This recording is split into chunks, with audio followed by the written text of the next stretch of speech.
Bueno, ¿qué tal? Muy buenas tardes. Otra vez nos encontramos con Salud y Televisión, ya en pleno febrero y en pleno carnaval, ¿eh? Exactamente. Así que bueno, a disfrutar de estos días, este fin de semana largo, a disfrutar el carnaval, que Azul realmente se ha caracterizado por tener buenos espectáculos. Exactamente.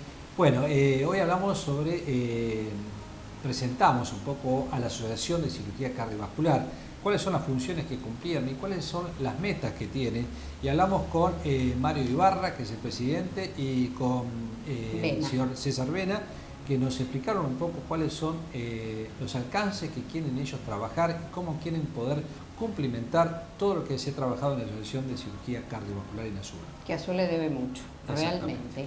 Yo estuve con la licenciada en Psicología, Cecilia Pazman, con un tema de pérdidas. Más que nada nos dedicamos a esto de las pérdidas a veces desde la desaparición física, sí, desde el fallecimiento o las pérdidas por abandono. Realmente un tema que a veces uno no lo trata. Separaciones. Exacto, y muy interesante creo que fue la nota, ¿eh? Y aparte Cecilia siempre lo explica muy claro. Exactamente. Estuvimos con el doctor Sergio Migliorero y que nos habló de la terapia con ozono, y ustedes van a ver todos los alcances que tiene la ozonoterapia en patologías de artritis, de reuma, de fibromialgia. Realmente una nota muy linda, muy interesante, y que les va a ustedes poder vislumbrar cuáles son el futuro de este tipo de terapias nuevas que existen y en nuestro medio. Exactamente. Y el tema que yo hablé es uno de los trastornos alimentarios que se llama la ortorexia, que tiene que ver con esto de la dedicación excesiva al conocimiento de las calorías, de la leyenda de las etiquetas, de pacientes, generalmente mujeres, que tienen una obsesión por el cuidado desde lo saludable, de lo vegano, realmente un trastorno alimentario. Bueno, vamos a las presentaciones y a ver el programa. Vamos entonces.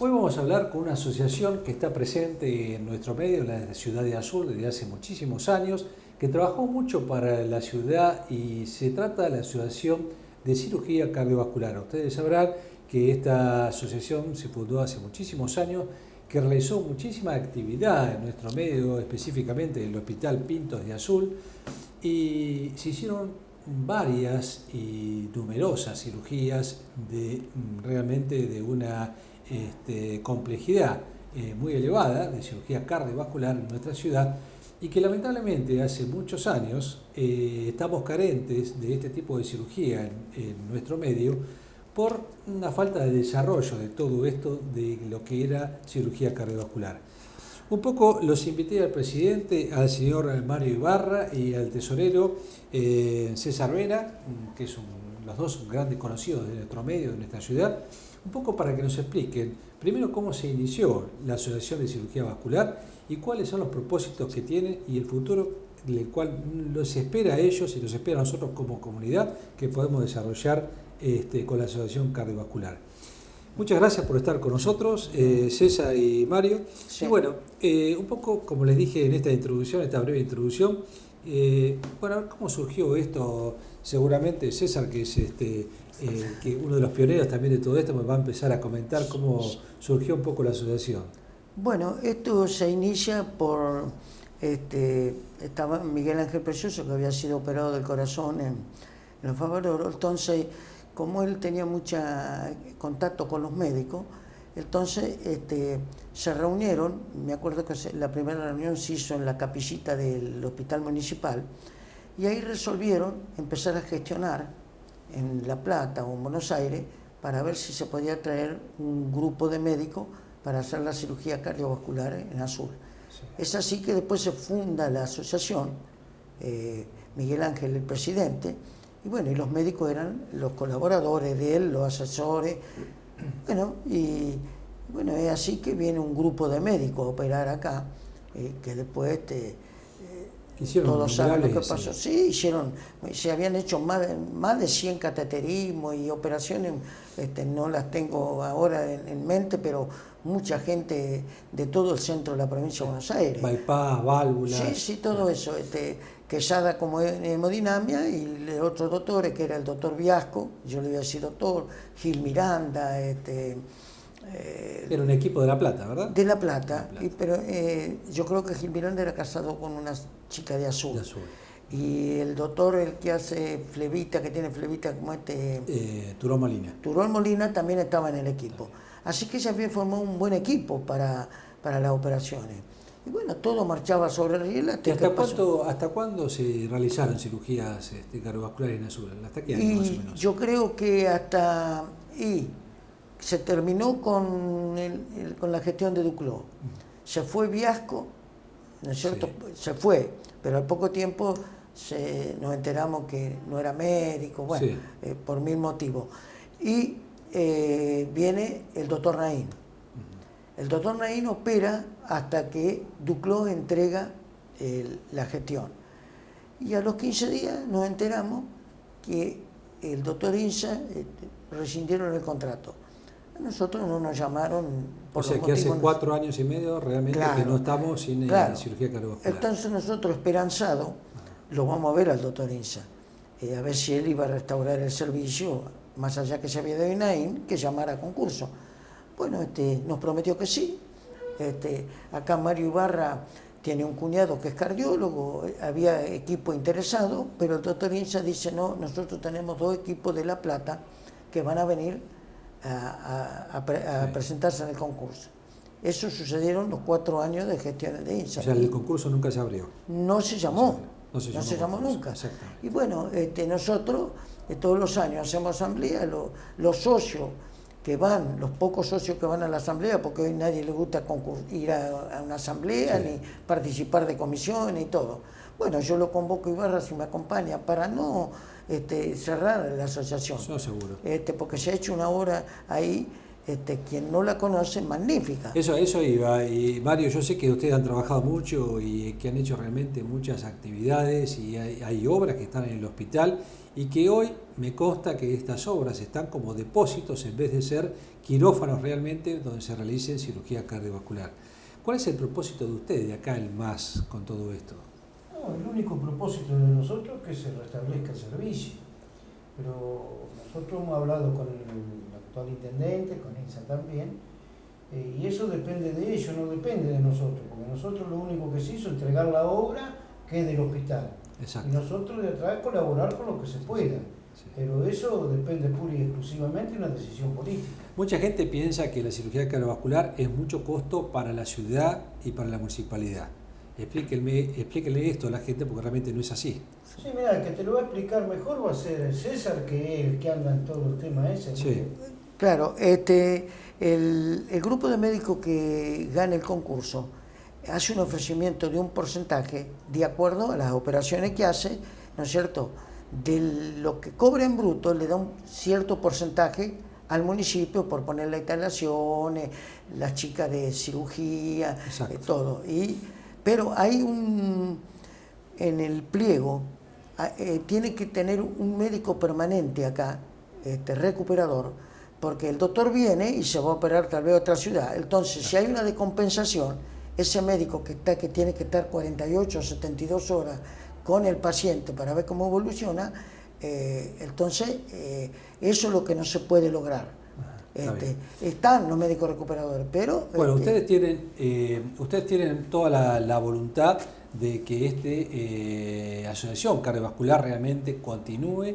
Las obras que han hecho que no queden en vano, porque hay muchísimas obras que se han realizado en el hospital, le han dado una jerarquía al hospital, porque esto es muy importante, es una categoría que es importante, y muchas veces se habla de que Azul por ahí no tiene la cantidad de habitantes para cirugía cardiovascular, pero Azul es una zona de derivación, siempre ha sido pionera en la medicina, ¿no es cierto? Sí. Y es una pena que no se pueda llegar a complementar y a terminar esto. Yo creo que esperemos que le llegue esto a oídos del señor intendente Bertelli, a los intendentes de la región también, porque es importante, porque esto abarcaría Tapalqué, que nos escucha la gente de Tapalqué, Alvear, Las Flores, etcétera, donde se puede llegar a hacer esta cirugía sin ir, ustedes saben lo complejo que es llevar todas las familiares a una ciudad mucho más alejada. Y también un poco comprometo al Consejo Deliberante para que trabaje en este proyecto de la Asociación Cardiovascular para que tengamos nuevamente en Azul cirugía cardiovascular.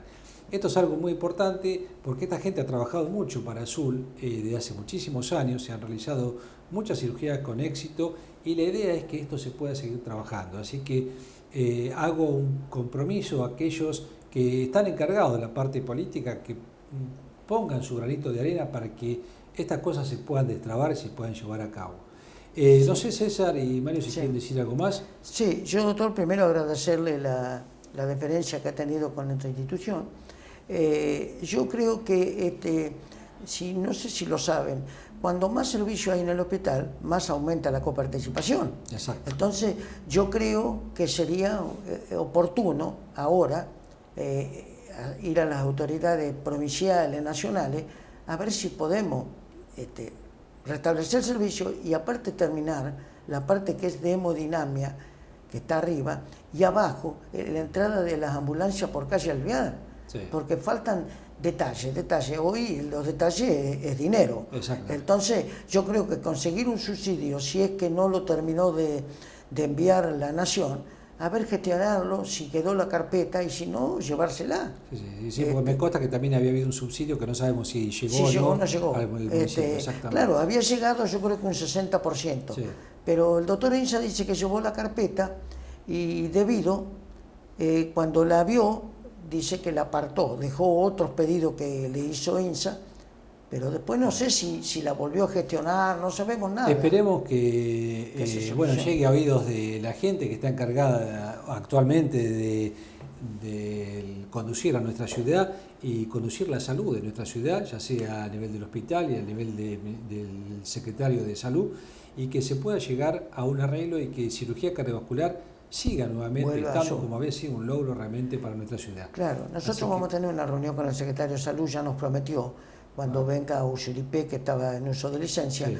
Vamos a hacer una reunión en el hospital, porque él, como es nuevo, sabe, pero no en detalle. Entonces, sobre el terreno allá, le vamos a decir todo, y él a ver si puede poner su granito de arena y poder restablecer esto. César, Mario, les agradezco mucho, esperemos que tengan suerte ustedes y la comunidad, porque realmente esto es algo que necesitamos todos en nuestro medio y, vuelvo a repetir, en la región, en realidad no solamente en Azul. Así que esperemos que Azul sea nuevamente vanguardia y en este punto en cirugía cardiovascular. Tenemos muchos cardiólogos que esperemos que apoyen también esta idea, como así también la parte política, para que se lleve a cabo esto que es una envergadura muy importante y que le da al hospital realmente una categorización mucho más amplia y, como dice César, también aumentaría la coparticipación. Les agradezco mucho por estar con nosotros. Gracias, doctor. Quiero agradecerte a vos y agradecer al socio que colabora con nosotros y que mientras esto se resuelva, vamos haciendo pequeñas donaciones de acuerdo al monto que tenemos, está bien, ¿cierto? Está bien. Pero siempre estamos colaborando con la ciudad. Bueno, muy amable. Muchas gracias. Gracias a vos por la invitación. Continuamos con Salud 10.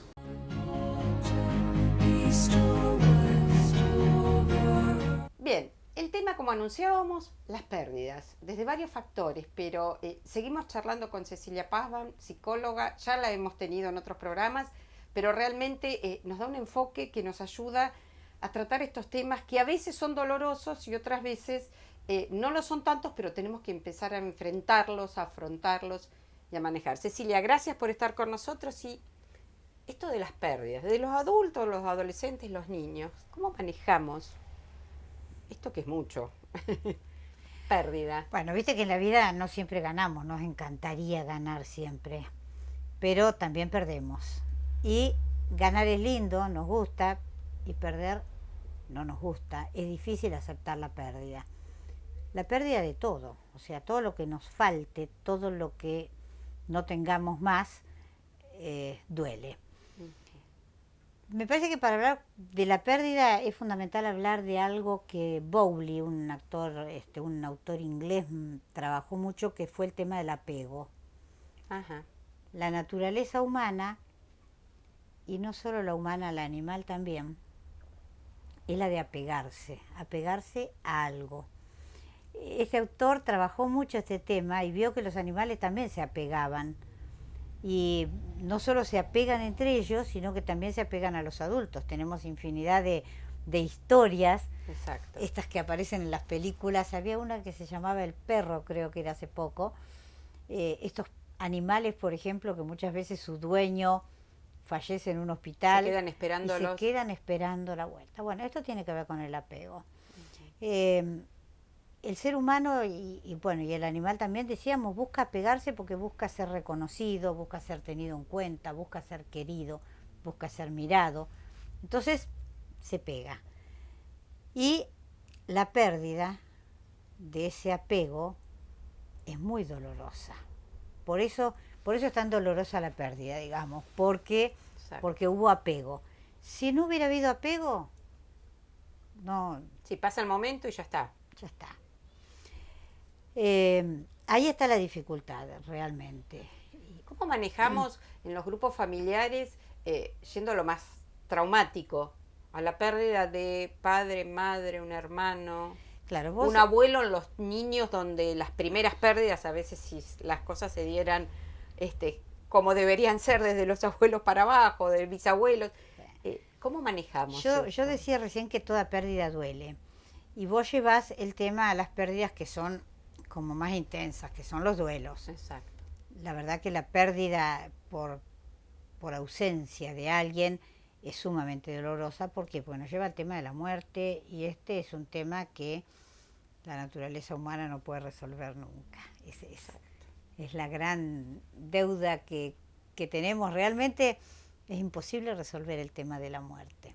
Lo manejamos, lo tapamos, lo cubrimos, ¿no? Nos acostumbramos a la Nos ausencia. Acostumbramos. Que es lo más doloroso, la Pero, ausencia a veces. Claro. ¿Qué pasa cuando perdemos a alguien? Empezamos a extrañarlo, empezamos a sentir el hueco. Y hay como etapas en el transitar del duelo. Primero es reconocer que ese ser se ha perdido, porque en el primer tiempo es como que uno piensa que el otro está ahí, ilusiona, idealiza, parece que el otro siguiera estando con nosotros, pero no es así. Entonces este es el primer momento, digamos, reconocer que algo se ha perdido. Se cambió. Manejar estos afectos que se producen, que tienen que ver con aceptar también la otra etapa, que aceptar que este otro no va a estar más. Todo esto lleva un tiempo. Y es como que se produce un reacomodo de los afectos. Esa energía que estaba depositada en ese ser que ya no está más, se va recolocando o colocando en otras, puede ser en una actividad, en otra persona, pero todo esto lleva un tiempo. Por eso se dice que los duelos tardan de 1 año a 2.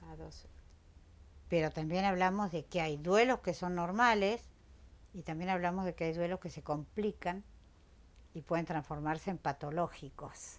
Pero esto ya depende del sujeto. Bien.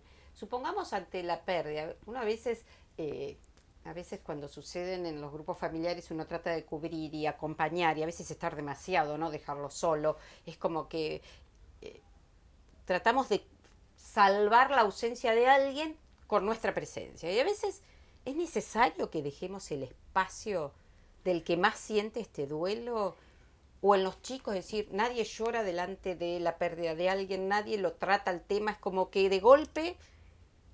Como la pérdida es difícil, como vos dijiste, tratamos de taparla.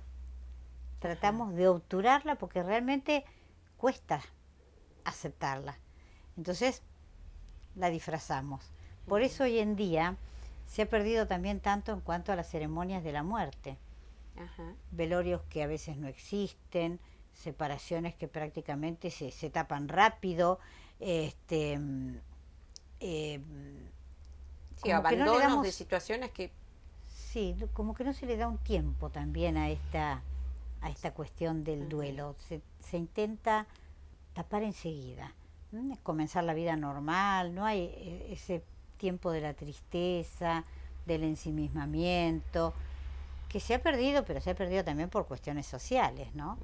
Entonces, volviendo un poco a tu pregunta, que me fui, lo ideal es realmente poder sentir que esa persona no está, que el momento que algo se ha perdido, darnos el tiempo de duelar, darnos el sentimiento de angustiarnos, la posibilidad de angustiarnos, de sufrir, darle a esa criatura la posibilidad de palabra de lo que está sintiendo.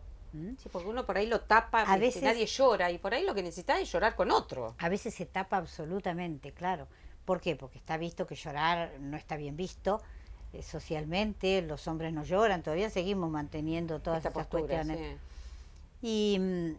Y bueno, realmente el duelo hay que poder vivirlo, hay que transitarlo. Es todo un proceso. Y supongamos que otra de las pérdidas a veces, la pérdida laboral, la pérdida de una estabilidad. La pérdida del trabajo, yo creo que es una de las pérdidas más difíciles, la verdad, muy traumática. Bueno, también las quiebras, por ejemplo, la pérdida de una determinada situación económica, de un determinado pasar, tener que aceptar otra realidad es muy difícil. Y perder un trabajo, esa situación tan vital de que uno sale a trabajar todos los días, deposita afectos en el trabajo, se encuentra con otros, socializa y de repente se pierde todo eso, no solo lo material, Exacto. se pierde el reconocimiento social, se pierde el lugar donde uno transitaba y estaba todos los días. La cuestión social es muy importante. La pérdida del trabajo realmente en estas épocas siempre lo fue. Seguro. Pero hoy en día es mucho más difícil reposicionarse. Exacto. Tenemos una cuestión que nos juega en contra, que es la edad. Exacto. Depende en el momento que te quedas sin trabajo. Antes como que había que la estabilidad era a jubilarme. Hoy quedarse sin trabajo a los 50 años, cuando la gente todavía es muy joven. Sí. Exacto, porque, y además cuando hoy lo ves que antes entrabas a trabajar por una referencia de alguien conocido, hoy te piden la experiencia. De veces uno se encuentra con jóvenes profesionales que te dicen, te piden experiencia, pero no entran en ningún lado. ¿Cómo hago la experiencia si no empiezo a trabajar? Claro.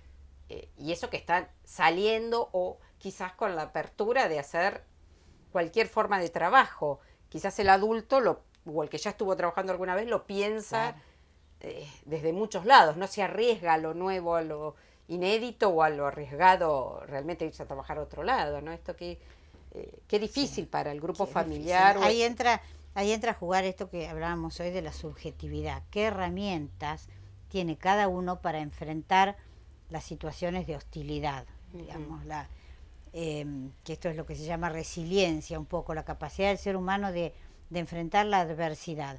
Hay gente que está mejor equipada, con mejores mecanismos psíquicos, y puede realmente enfrentar la pérdida más fácilmente. Exacto. Esto de la pérdida lleva también al tema de la soledad. Cuando la pérdida es de otro sujeto, cuando la pérdida es de un otro, que la gente dice, me siento solo. Ajá. Y sí, Sí. la soledad, bueno, es un temazo. Para otro día. Sí, gran motivo de consulta también. Pero qué difícil a veces esto a veces uno dice, cuando uno, si está en la pérdida de una persona querida, uno dice, te ahoga tanto el dolor que decís, no voy a salir de esta. Es como que ahoga, hasta que un día decís, compartí otra situación, empecé a divertirme, a reírme. Por eso, fíjate vos que frente a las pérdidas dolorosas, como vos decías, la pérdida de un hijo, están a veces estos grupos de padres que se unen, o están también la manera de reivindicar a ese sujeto que no está. La tragedia de Once, por ejemplo. Exacto. La del tren, estos padres que andan detrás de la búsqueda de justicia, el boliche, la boate, ¿cómo se llamaba? La del Cromañón. Incendio, Cromañón. Creo que en estos padres que trabajan realmente tratando de llegar Exacto. a la causa o a justificar o a la sanción, esto ayuda mucho también a superar los duelos. Yo creo que a veces uno lo piensa, decís, o cuando se presentan casos de suicidio, que vos decís, se suicidan más los adolescentes frente a la pérdida de un amor, y vos decís, a veces escuchás como padres que dicen, yo no voy a poder vivir sin un hijo, y sin embargo, ves que se fortalecen y ayudan y hacen grupos y trabajan en pos del otro. Es que cuando se van fortaleciendo es mucho más fácil atravesar el duelo, cuando se está con otros. Exacto. El par Buscar, ayuda, esto de buscar ayuda, lo ¿no es social, cierto? Lo social para mí es fundamental. Los grupos realmente, son importantes. como reparador, porque la trama social sirve para reparar, para entretejer, para crecer, digamos, para complejizarse. Por eso es tan importante. O sea que es bueno entonces el buscar el apoyo en los grupos de pares de lo que Los te pasó grupos lo de mismo. autoayuda, por ejemplo, son importantes. Son importantes. O los encuentros, como decíamos hoy, bueno, realmente estar con otro. Exacto. Bueno, un tema realmente apasionante o que todos hemos visto, porque todos hemos tenido pérdidas. Entonces, nos recuerda o nos engancha a un tema de una manera desde distintos lados, ¿no? Pero bueno, te agradecemos muchísimo, Cecilia, sos muy clara, nos ayuda y yo creo que el televidente se engancha mucho más con este tema, así que seguramente nos veremos en próximos programas. Bueno, Gracias. gracias a ustedes. Seguimos en Salud 10.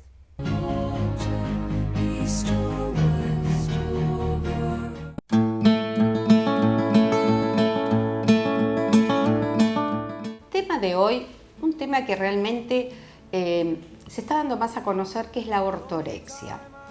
Estos son los pacientes en donde tienen una compulsión por tener o una actividad física o una alimentación saludable.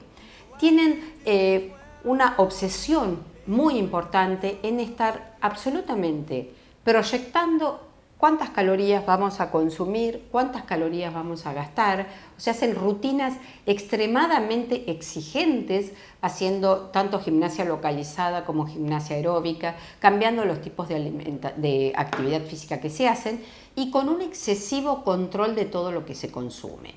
No solamente la ortorexia tiene que ver con lo saludable, sino también con lo orgánico, en donde empiezan a corroborar qué tipo de principios nutritivos tienen cada uno de los alimentos, una excesiva control de las calorías que se van consumiendo, esto de saber cuántas calorías debo consumir, cuántas calorías tiene el alimento, la suma excesiva. Son pacientes obsesivos y compulsivos en leer las etiquetas. Si esto no sugiere o no le da seguridad, no consumen ningún tipo de alimentos, constantemente tienen lecturas que tienen que ver con la alimentación, tanto de leer por internet, o sea, sin saber a veces si esto es fidedigno. Sabemos que a veces lo que nos ofrece el internet es de todo. Tenemos lo bueno, lo malo, lo que no sabemos. O sea, no todo lo que leemos quiere decir que sea avalado por entidades científicas, médicas, en donde avalen lo que realmente están diciendo. Hay tantas tendencias alimentarias, tan extremistas, tanto por lo saludable como lo no saludable, por lo orgánico, por lo vegano, por el vegetariano, por los crucíferos. O sea, hay tanta oferta de tipos de alimentación que hacen, o de planes alimentarios, que hacen una gran confusión. Quienes padecen principalmente ortorexia generalmente son los adolescentes, así como tienen tendencia a la anorexia o a la bulimia o a la vigorexia. El hecho de tener una excesiva actividad física también tienen que ver con lo excesivo en cuanto a la alimentación. Tienen alimentaciones muy restrictivos, muy compenetrados en cuántas calorías, cómo se consume, y hacen que sus alimentaciones sean tan restrictivas que hacen eliminación de principios nutritivos que son excesivamente necesarios que se consuman. Entonces, no pasa a ser una alimentación saludable por el hecho de tener un control excesivo de lo que estoy comiendo, sino que se cometen grandes errores y horrores al no tener los conocimientos necesarios. Hoy, si ustedes me preguntan valor calórico de un montón de alimentos, quizás yo no lo sé, y que hace 32 años que me dedico a esto. ¿Por qué? Porque uno lo que interviene en la alimentación saludable frente al paciente es inculcar un hábito saludable. De nada vale que tenga el conteo excesivo de calorías, de hidratos de carbono, de proteínas y de grasas, si no va a lograr tener una conducta saludable. Si esto pasa a ser patológico, como resulta ser este grupo de pacientes, en donde requieren no solamente un plan alimentario acorde, sino un cambio de conducta y un apoyo psicológico, porque es muy difícil tratar de entablar un diálogo con estos pacientes porque desconfían de todo lo que uno sugiere, desconfían de la industria y desconfían de todo lo que está haciendo. Son pacientes que de pronto consumen una cantidad de calorías y automáticamente están haciendo el conteo de cuánto voy a gastar para quemar las calorías que estaba consumiendo. se une un poco lo que es la anorexia, un trastorno alimentario, lo podríamos encuadrar dentro de esto, entre lo que es el consumo de alimentos, sea una anorexia o una bulimia, y además la vigorexia, el sumar esto de una actividad excesiva que hace que realmente no logren un hábito saludable en ninguna de las conductas. Son muy excesivos, muy controladores, muy compulsivos, son excesivamente ordenados en todos los ámbitos de la vida, y hace que realmente les sea imposible estar adaptado al hábito laboral, al ámbito social, y empiezan a aislarse y a tener cada vez más conductas compulsivas. Son personalidades extremas, pero que realmente cada vez se está viendo más, yo creo que por una excesiva información. Si bien es bueno informarse, leer y tener acceso a un montón de información, no todas las personas pueden recibir la misma información de una manera. Y el adolescente, tan ávido de recibir información y de controlar su cuerpo, hace que cometa muchas veces errores u horrores que se pagan muy caro, con conductas alimentarias alteradas, y en donde los tratamientos por trastornos alimentarios son muy costosos, no desde lo económico, sino costosos de sacrificio, de alteración del grupo familiar, del control.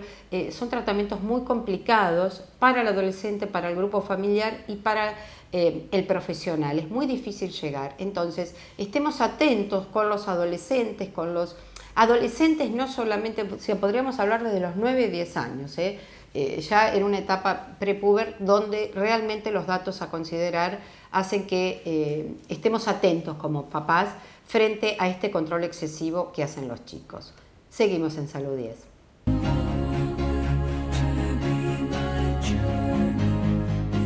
Estamos con el doctor Sergio Migliorello, que es especialista en ortopedia y traumatología del Instituto 9 de Julio, y vamos a hablar de un tema que realmente es muy importante hoy en día y que se está viendo en muchos centros del país, que es la ozonoterapia. Ustedes habrán escuchado nombrar a esta palabra, ozonoterapia, y cuál es su utilidad en la traumatología. Sergio, gracias por estar con nosotros. Explícanos un poco qué es la ozonoterapia. Te comento, la ozonoterapia parece una modalidad nueva de tratamiento, pero el primer trabajo que se hizo sobre ozonoterapia cumplió 100 años el año pasado.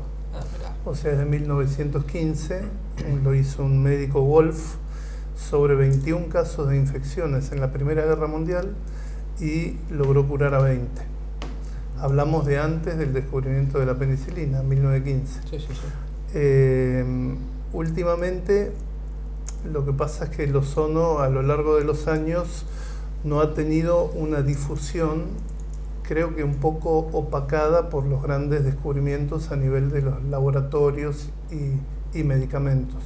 Entonces, como que un poco el ozono quedó de lado en determinados países. En general por detrás de la cortina de hierro, en Alemania, en Rusia, se desarrolló más en Italia, España, y acá, bueno, en Cuba desde hace 30 años hay una buena escuela de ozonoterapia. Las patologías con las que más usamos, por lo menos en mi especialidad, son las patologías de columna, hernias discales, artrosis en general, de grandes articulaciones, o sea, artrosis de hombro, rodillas, es un poco menos en la cadera porque es una articulación muy profunda donde es más difícil que el ozono llegue, y en pequeñas articulaciones de manos y pies también es muy efectiva. También. Se usa para otras enfermedades tipo artritis reumatoidea y como coadyuvante en fibromialgia o coadyuvante en otras patologías, pero las dos principales son la hernia de disco y artrosis en general. Y Sergio, ¿y cómo actúa la ozonoterapia o el ozono en este caso en este tipo de patologías? Una hernia de disco, por decir algo, ¿no? Sí, el ozono, en la hernia de disco lo que logramos es con una agujita muy fina. Hay dos modalidades de aplicación. Una es en los músculos paravertebrales, o sea, los costados de la columna, sí, que eso se puede hacer en el consultorio, es lo que uno hace habitualmente. Y la otra es intradiscal, a nivel del disco, que para eso se necesita una guía ya sea un equipo de rayos, un intensificador de imágenes o un tomógrafo, para poder ubicar el disco, llegar con la aguja al disco e inyectar el ozono adentro. Esa es la discólisis percutánea.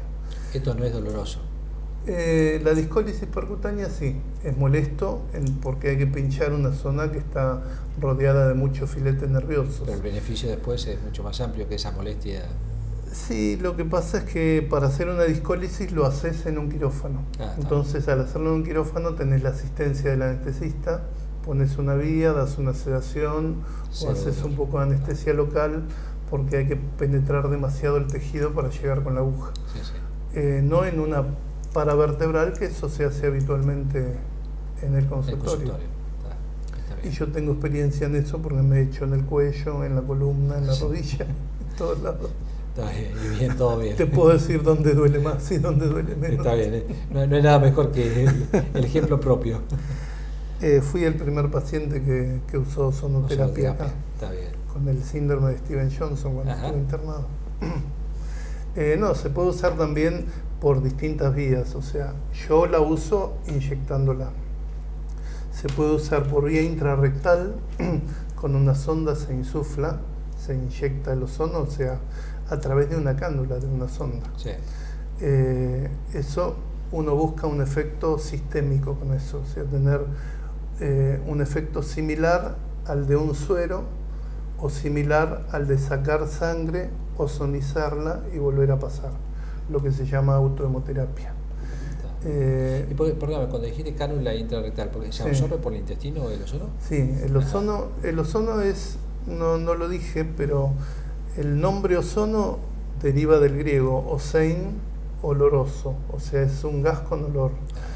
Se descubrió en 1780, más o menos, sí, von Marum, un holandés creo que era, sintió el olor en los equipos que tenían, ¿viste? Los equipos que venían con lámparas antes de esos tubos. Sí. Entonces, en donde había un campo de electricidad, el oxígeno del aire, los dos átomos de oxígeno se disgregaban y se unían con otros dos y formaban oxígeno 3, que es la fórmula del ozono.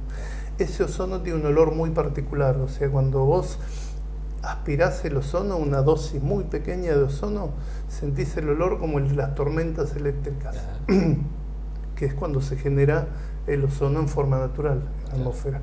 Entonces, no me acuerdo qué lo que me habías preguntado. Por el intestino. Ese ozono tiene una absorción 20 veces mayor que el oxígeno. Entonces vos insuflás el recto con ozono, pones 20, 40, 60 centímetros cúbicos y ese ozono pasa a través de la membrana de la mucosa del intestino, llega a la sangre y se absorbe tanto por vía sistémica por la vena porta. Entonces tenés un efecto directo a nivel del hígado. Mucha gente hoy que te está escuchando, que tiene signos de artrosis o que tiene discopatías, se está preguntando, bueno, esto de la ozonoterapia, ¿me lo tengo que hacer una sola vez? ¿Me lo tengo que hacer varias veces? ¿Tengo alguna causa por la cual no me lo puedo hacer? Está bien. Sí. El ozono, primero, no es mágico. Tampoco responde en el 100% de los pacientes. O sea, el porcentaje de respuesta es alta, más del 85% de la gente responde bien al ozono, pero hay que hacer varias aplicaciones. O sea, en Cuba, bueno, yo estuve 2 veces aprendiendo allá, ellos usan series de 8 a 10 aplicaciones. O sea, para los cubanos, está bien, la medicina para ellos es gratis. Sí. Hay clínicas de ozono en todo el país, entonces cuando le indican ozono a un paciente, se lo indican semanalmente. Nosotros, por una cuestión de costo de acá, lo indicamos quincenalmente o una vez por mes, de acuerdo a lo que se pueda. Pero no es que con una aplicación de ozono vos te cures. Generalmente aconsejan 10 aplicaciones. Eso es una serie. Sí. Con eso uno puede decir, bueno, bien. El doctor Granchiat, que es muy conocido en Capital, en Buenos Aires, hay varios pacientes acá que se han ido a atender con él. Él aconseja 20 aplicaciones. Sí. Él es neurocirujano y tiene más de 15, 16 años de experiencia. Bastante amplio. Sí. Con respecto a las contraindicaciones, el embarazo es una contraindicación. Si bien no se demostró que produzca alteraciones, claro, teratológicas, pero sí se sabe que no hay ninguna indicación tan urgente que no pueda esperar a que esa madre termine el embarazo. Una crisis convulsiva, pacientes hipertiroideos, hipertensos severos. Es de buena práctica tomarle la presión siempre antes de hacerle el ozono, porque por ahí pacientes o se ponen más nerviosos o vienen mal controlados. Cuando le tomas la presión, ves que está muy alta, le decís no. Otro día. Vamos a hacerlo otro día. El fabismo es una contraindicación, pero es una enfermedad rara. Sí. Y acá yo no está bien. Y Sergio, vos, una de las principales patologías, bien dijiste que es la hernia de disco. Ahora, ¿todas las hernias de disco o hay algunas que son quirúrgicas y otras que se puede usar en la ozonoterapia? Sí. Donde mejor resultado se ve es en la hernia más grande, la hernia extruida. Cuando se rompe el disco y la hernia, cuanto más grande y más canal ocupa, más indicado está el ozono. O sea, son los pacientes que vos vas a tener una mejor respuesta. En hernias y sobre todo recientes, de menos de 6 meses o un año de evolución. Claro, por ahí en pacientes que ya tienen hernias muy viejas, muy fibrosadas o calcificadas, es muy difícil que el ozono las achique. O sea, uno de los efectos que tiene el ozono es deshidratar la hernia.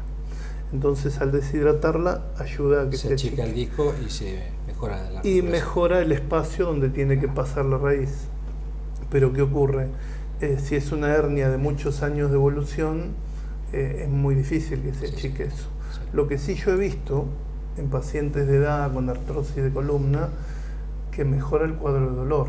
O sea, quizá no cambie la imagen en la resonancia. Sí, pero sí la sintomatología. Pero calma la sintomatología. O sea, algunos médicos, sobre todo los investigadores, te hacen una resonancia, te hacen el tratamiento con ozono y a los 3-4 meses otra resonancia para comparar. A mí eso no me interesa tanto. O sea, me interesa saber el diagnóstico, hacer el tratamiento y ver el resultado. Exacto. Después no me interesa por ahí volver a hacer otra resonancia y comparar con la primera, porque no es un trabajo de investigación el mío. Si el paciente me dice estoy mejor, le creo. Sergio, bueno, gracias por todo esto y nos comprometemos a pasar por tu consultorio porque quiero que nos expliques un poco cómo es la máquina de ozono. La queremos ver y seguramente usted también la quiere ver, a ver de qué se trata esto. Y bueno, vemos que tienes, y da para mucho más la charla, tiene amplias utilidades, que es lo más importante. Y bueno, se está en Zoom, se puede trabajar con ozonoterapia y Sergio tiene amplia experiencia en todo esto, ¿no? Bueno, gracias, muchas gracias y vamos al instituto en cualquier momento a ver la máquina. Cómo no, los espero, gracias por la invitación. Gracias.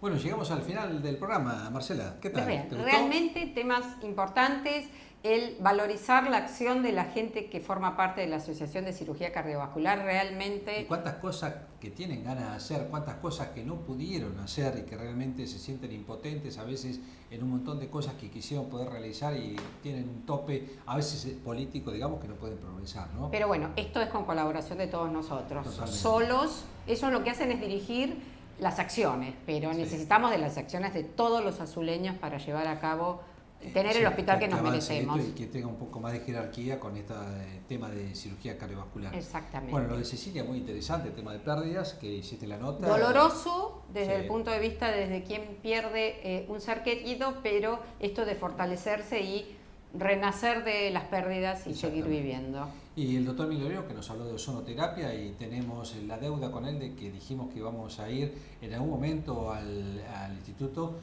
9 de julio para poder ver cómo se realiza un cómo es la aplicación, exactamente. Que es totalmente muy simple y tiene muchos beneficios. Sí, muchos realmente. Beneficios. Y el trastorno alimentario, ortorexia. Esto de palabras difíciles, pero que hacen a este trastorno que cada vez, por esto, lo que yo les decía en la nota, la excesiva información que a veces reciben los adolescentes ávidos de captar datos que puedan fortalecer sus actitudes, puede llegar a traer grandes complicaciones. Así que bueno, gracias por acompañarnos y en 7 días nos estamos viendo nuevamente con Salud y Televisión. Gracias. Be strong.